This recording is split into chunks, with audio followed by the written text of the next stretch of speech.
Good morning, students. Welcome back to my new video. In today's class, we will do revision from chapter 4 from your grammar book. The name of our chapter is Subject Verb Agreement. So first, we will see few important points. So the first point is plural in English grammar.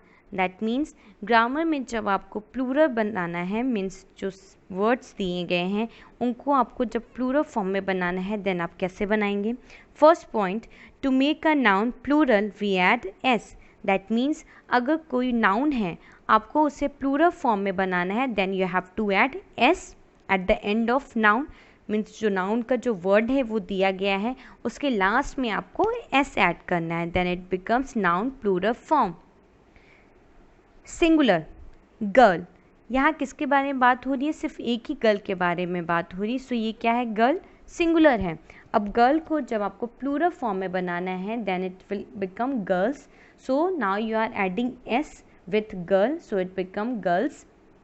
Similarly boy है, so plural form में boys. Tree, trees. So ऐसे आपको बनाना होगा, S add करना होगा plural form में बनाने के लिए. Now see the second point, to make a verb plural we take away the S. That means अगर हमको वर्ब को प्लूरल फॉर्म में बनाना है, वर्ब क्या होते हैं? हमारे एक्शन वर्ड्स होते हैं. देन उसे अगर हमें प्लूरल फॉर्म में बनाना है, देन हमें क्या करना होगा? हमें एस को हटाना होगा. मीन्स जो रूट फॉर्म है वर्ब का, उसके साथ आपको एस नहीं ऐड करना है. Singular, C he talks. सो ही क्या है? आपका सब्जेक्ट है, क्योंकि यहाँ किसके बारे में बात हो रही है? ही के बारे में बात हो रही है. सब्जेक्ट क्या हो रहा है? जो एक्शन परफॉर्म करता है उसे आप सब्जेक्ट कहते हैं. सो ही यहाँ पे एक सब्जेक्ट है. टॉक्स, टॉक्स क्या है? वर्ब है. सो ये क्या है? सिंगुलर फॉर्म में है. सो सिंगुलर फॉर्म में है, फिर भी वर्ब के साथ एस ऐड होगा. बट अगर आप उसे प्लूरल फॉर्म में बनाएंगे, देन एस ऐड नहीं रहता है. Like C, they talk. सो यहाँ दे के बारे में बात हो रही है. मीन्स सब्जेक्ट क्या है? दे. बहुत लोगों के बारे में बात हो रही है कि दे टॉक. सो यहाँ पे जो प्लूरल बनाएंगे आप वर्ब में, उनमें आपको एस ऐड नहीं करना है. सो ये क्या? अपोजिट वर्क करते हैं दोनों. नाउन एंड जो वर्ब के जो प्लूरल फॉर्म होते हैं, ये दोनों अपोजिट वे में वर्क करते हैं. Now watch the verbs endings singular plural. He, she, it. अगर सब्जेक्ट दिए हैं सेंटेंस में ही, शी, इट, देन इनके साथ जो वर्ब यूज़ होगा सिंगुलर फॉर्म में वो होगा वॉक्स. अगर इसे हम प्लूरल फॉर्म में बनाएंगे, देन क्या होगा? They walk. सो यहाँ जो वर्ब होगा उसमें आपको एस ऐड नहीं करना है. जो वॉक्स, जो एंड मारिया वॉक. सो यहाँ पे इस सेंटेंस में आप दो लोगों के बारे में बात कर रहे हैं. सो ये क्या है? प्लूरल फॉर्म है, जो and Maria. So walk will come and walk is a plural verb here. The girl walks. So यहाँ पे किसके बारे में बात हो रही है? सिर्फ एक ही लड़की के बारे में बात हो रही है, पर्टिकुलर एक ही गर्ल के बारे में बात हो रही है. So the girl walks. So walk here, walks is your singular verb. So अगर सब्जेक्ट आपका सिंगुलर है, देन जो वर्ब यूज़ करेंगे आप वो भी आपका सिंगुलर होगा. The girls walk.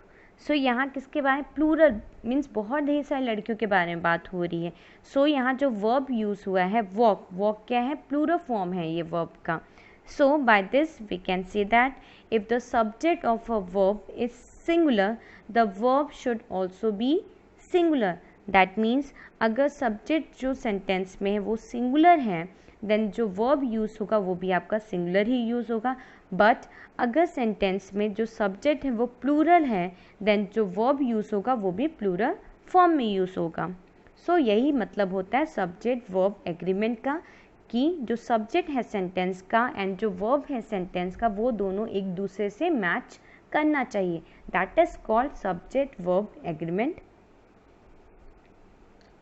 Now this is one more point that will help you to do exercises. The girl dances. So यहाँ पे किसके बारे में बात हो रही है? सिर्फ एक ही लड़की के बारे में बात हो रही है.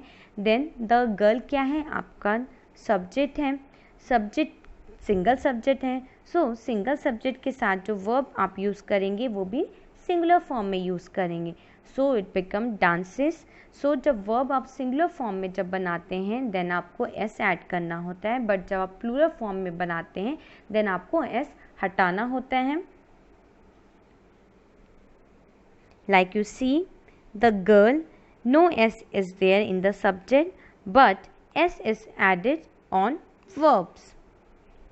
Now see the second point, the girls dance. So यहाँ पे जो subject है आप दो लड़कियों के बारे में बात कर रहे हैं, means plural हो गया फिर ये। देन जो verb यूज़ करेंगे आप वो किस में यूज़ करेंगे, plural form में। एंड जब verb plural form में आप यूज़ करेंगे देन डांस क्या रहेगा, डांसेस ही रहेगा। ये डांसेस नहीं बन जाएगा, ये सिर्फ डांस रहेगा, इसमें आपको एस नहीं ऐड करना है बिकॉज आपको यहाँ पे वर्ब प्लूरल फॉर्म में बनाना है। So here the subject is your in plural form and the verb also used here is in plural form. Now students, let's see what is given in your grammar book. All of you please take out page number 24, chapter 4, subject verb agreement. We use a verb to say who or what is doing the action. This who or what is the subject of the verb. We have to make sure that the subject and the verb suit each other. Matching the verb with the subject is called subject verb agreement or verb concord. That means sentence जो है उसमें आपको जो subject दिया गया है and जो verb दिया गया है उन दोनों को मैच करना है। अगर वो दोनों एक दूसरे से मैच कर रहे हैं देन वो आपका एक एग्रीमेंट बनता है। उस एग्रीमेंट को आप कहते हैं सब्जेक्ट वर्ब एग्रीमेंट। एंड अगर सेंटेंस दिया गया है एंड आपको आइडेंटिफाई करना है कि सेंटेंस में सब्जेक्ट क्या है देन ईजिली आप आइडेंटिफाई कर सकते हैं। एक क्वेश्चन आप पूछिए हु इज़ परफॉर्मिंग एक्शन, कि कौन एक्शन परफॉर्म कर रहा है, किसके बारे में सेंटेंस में बात हो रही है। सो वो क्या हो गया, आपका वो सब्जेक्ट हो गया। एंड अब आपको फाइंड करना है वर्ब क्या होते हैं। वर्ब्स आपके एक्शन वर्ड्स होते हैं। देन आपको ये क्वेश्चन पूछना है what subject is performing, mean जिस सेंटेंस में जिसके बारे में बात हो रही है वो क्या एक्शन परफॉर्म कर रहा है। देन जो एक्शन वो परफॉर्म करेगा वो आपका वर्ब होगा। The subject and the verb agrees when they suit each other. That means जो सब्जेक्ट है एंड जो वर्ब है वो तभी एग्री करता है जब वो एक दूसरे से सूट करेगा। सूट का मतलब होता है कि अगर सब्जेक्ट सिंगुलर है देन वर्ब भी सिंगुलर होगा, सब्जेक्ट प्लूरल है देन वर्ब भी प्लूरल होगा। If the subject of a verb is singular, the verb should also be a singular. In simple present tense, the singular verb is usually made by adding s at the end. That means अगर singular verb बनाना है हमें then हमको s add करना पड़ेगा। किस case में, simple present tense में। Example, he always drinks milk. Second example, Ranjana eats an apple for breakfast. So यहाँ आप किसके बारे में बात कर रहे हैं, फर्स्ट है he। सो जो सब्जेक्ट है आपका वो सिंगुलर है, देन जो वर्ब आपने यूज़ किया है वो भी सिंगुलर वर्ब यूज़ किया है बट वर्ब के साथ आपने एस ऐड किया है।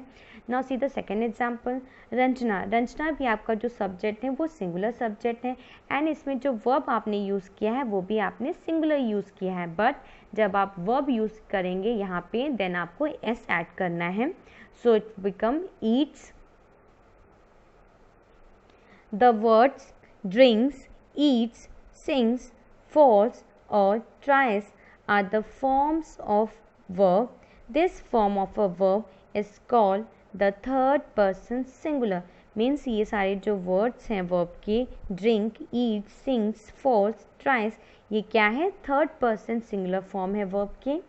We use this form of the verb when the subject of the verb is the person we are speaking to, that is other person, a third person or a thing.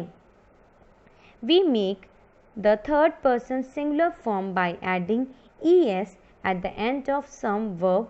This is done with the verbs which end in sh, ch, double x, double z and o. That means जो verb दिए गए हैं sentences में अगर वो and हो रहे हैं एस एच से, मीन्स उनके एंड में एस एच लिखा है या सी एच लिखा है या डबल एस लिखा है या एक्स लिखा है या डबल जेड लिखा है या ओ लिखा है, इन केस में आपको इन वर्ब के साथ लास्ट में आपको क्या ऐड करना है, ई एस ऐड करना है। ओके, एंड ई एस हम क्यों ऐड करें, बिकॉज हम वर्ब को थर्ड पर्सन सिंगुलर फॉर्म में बना रहे हैं, इसलिए हम यहाँ ई एस ऐड करेंगे। एग्जाम्पल है ब्रश, सो ये एंड में क्या आ रहा है, एस एच आ रहा है, सो आपको क्या करना है, यहाँ ऐड करना है, add E S, then it becomes brushes. Rush क्या आ रहा है, एस एच आ रहा है again, so you have to add E S, it becomes rushes. Miss plus E S becomes misses. So you can see यहाँ क्या end है, डबल एस है, डबल एस के साथ आपने ई एस ज्वाइन किया। Then now see the next one, kiss plus E S kisses, reach plus E S reaches, mix plus E S mixes. Okay, now moving to next page, page number 25. Here are some sentences with verbs in their third person singular form. He, she always brushes her hair at bedtime. Rohit watches Cartoon Network daily. Mother mixes flour, sugar and egg when she makes a cake. The bee buzzes around the flowers. Mary goes to school by bus. So now you can see here, ये जितने भी verbs हैं उनमें आपने क्या add किया है, E S add किया है।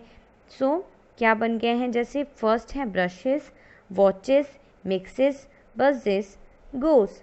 सो यहाँ पे जो आपका वर्ब है वो कौन से फॉर्म में है, आपका ये थर्ड पर्सन सिंगुलर फॉर्म में है।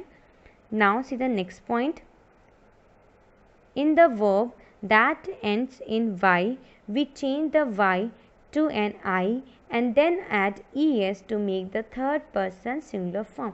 That means जो verbs दिए गए हैं यहाँ पे and verb आपके अगर end हो रहे हैं y से, that means जो last sentence है verb का वो y है, so उस केस में आपको क्या करना होगा, आपको y को कट करना होगा, y को रिप्लेस करके आपको y की जगह I लिखना है and I के बाद आपको es ऐड करना है I के साथ। ओके, सो एंड वाई को आपको एलिमिनेट करना है, मीन्स उसे हटा देना है। एग्जाम्पल देखिए, कैरी,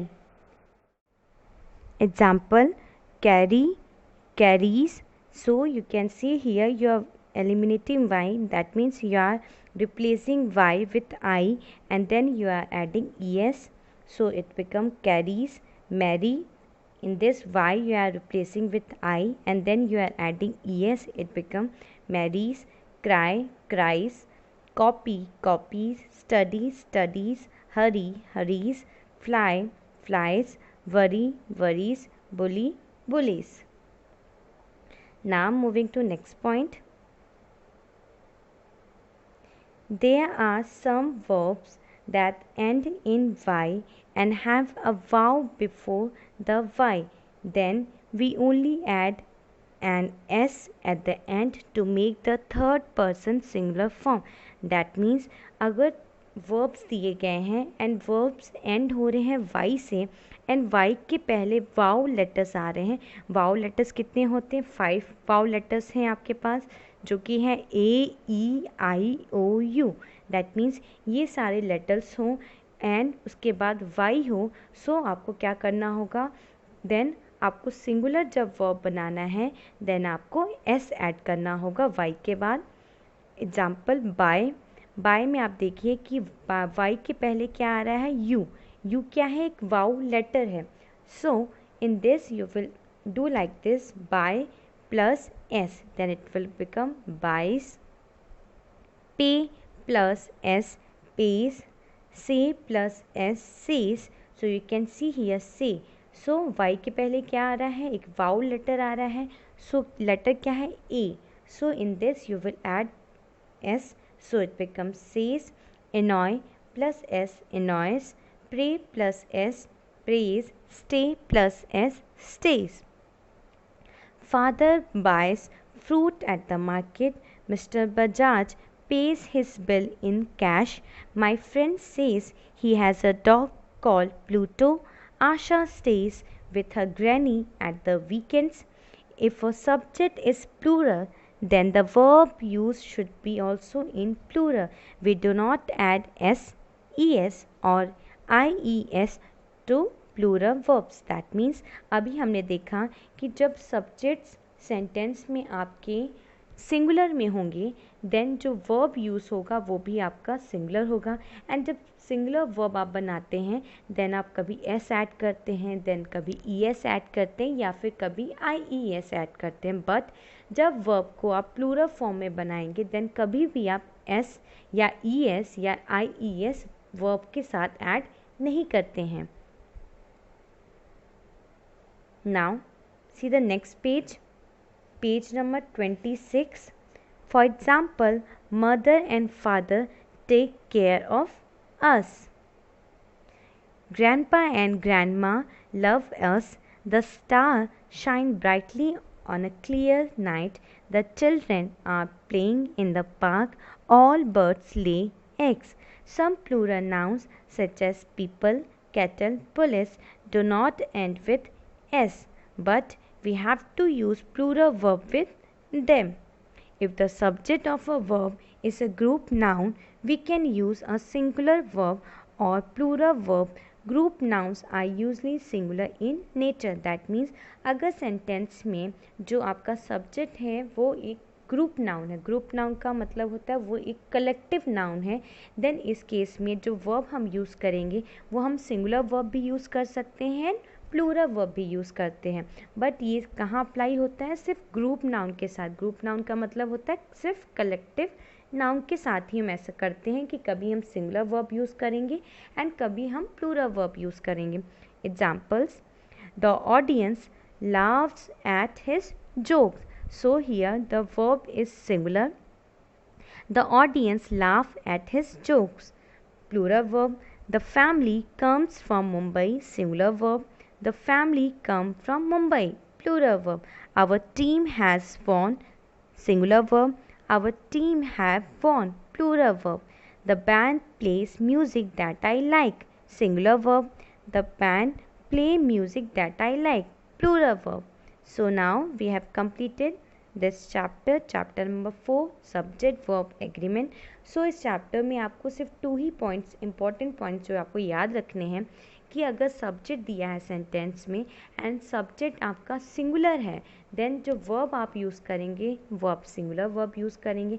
देन सिंगुलर वर्ब जब हम बनाते हैं देन हम कभी एस ऐड करते हैं रूट वर्ब के साथ या कभी आई ई एस ऐड करते हैं या कभी ई एस ऐड करते हैं। सो ये सारे वर्ड्स हम ऐड करते हैं उनको सिंगुलर फॉर्म में बनाने के लिए। बट अगर सब्जेक्ट आपका प्लूरल है एंड जो वर्ब आप यूज़ करेंगे वो आप प्लूरल फॉर्म में यूज़ करेंगे एंड जब प्लूरल फॉर्म में आप यूज़ करते हैं देन कभी भी आप वर्ब के साथ एस या आई ई एस या ई एस ये सब नहीं ऐड करते हैं। So now we have completed revision from chapter 4. If you have any doubts you can ask me in a comment section below the video. And class, please don't forget to write your name, class with section for your attendance. Thank you class. Be safe and stay at your home.